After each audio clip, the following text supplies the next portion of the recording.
Hi ಎಲ್ರಿಗೂ ನಮಸ್ಕಾರ. ನಾನು ಮಿನಿ ಲಾಗ್ ಶೇರ್ ಮಾಡ್ಕೊಳ್ತಾ ಇದ್ದೀನಿ. ಮಲ್ಲೇಶ್ವರಂ ಬ್ಯಾಂಕಲ್ಲಿ ಪಾಸ್ಬುಕ್ ಕೊಟ್ಟಿರಲಿಲ್ಲ, ಅದು ತುಂಬ ಸತಾಯಿಸ್ತಾ ಇದ್ರು. ಪಾಸ್ಬುಕ್ ತೊಗೊಂಡು ಹಾಗೆ ಮಲ್ಲೇಶ್ವರಂ ಮಾರ್ಕೆಟ್ ಗಿಜ ಗಿಜ ಅಂತ ಇರುತ್ತೆ, ಹಾಗೆ ಮುಂದೆ ಹೋದರೆ ಫ್ರೂಟ್ ಸಲಾಡ್ ತೊಗೊಂಡೆ. ಔಟ್ಸೈಡ್ ಹೋದಾಗ ಈ ಫ್ರೂಟ್ ಸಲಾಡ್ ಒಂದು ತುಂಬ ಇಷ್ಟ ಆಗುತ್ತೆ ನನಗೆ. ಇದನ್ನೇ ತಿನ್ನೋದು, ಎಲ್ಲ ಮಿಕ್ಸ್ ಫ್ರೂಟ್ಸ್ ಇರುತ್ತೆ, ತುಂಬ ಇಷ್ಟಪಟ್ಟು ತಿನ್ನೋಂಥದ್ದು ಈ ಒಂದು ಸಲಾಡನ್ನು. ಹಾಗೆ ಸೈಬರ್ ಸೆಂಟ್ರ್ ಹೋದೆ ತುಂಬ ದಿನದ ಮೇಲೆ. ಅಲ್ಲೂ ಕೂಡ ಬ್ಯಾಂಕಿಂಗ್ ಕೆಲಸಗಳಿದ್ವು, ಅದನ್ನು ಮುಗಿಸ್ಕೊಂಡು ನಾನು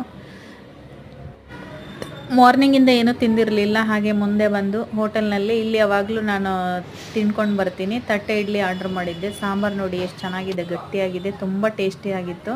ಮಲ್ಲೇಶ್ವರಮಲ್ಲಿ ಈ ಹೋಟೆಲ್ನಲ್ಲೇ ಯಾವಾಗಲೂ ತಿನ್ನೋದು. ನನಗೆಲ್ಲಾದರೂ ಇಷ್ಟ ಆಯಿತು ಅಂದರೆ ಅಲ್ಲೇ ಹೋಗಿ ಯಾವಾಗಲಾದರೂ ಹೋದರೆ ತಿಂತೀನಿ.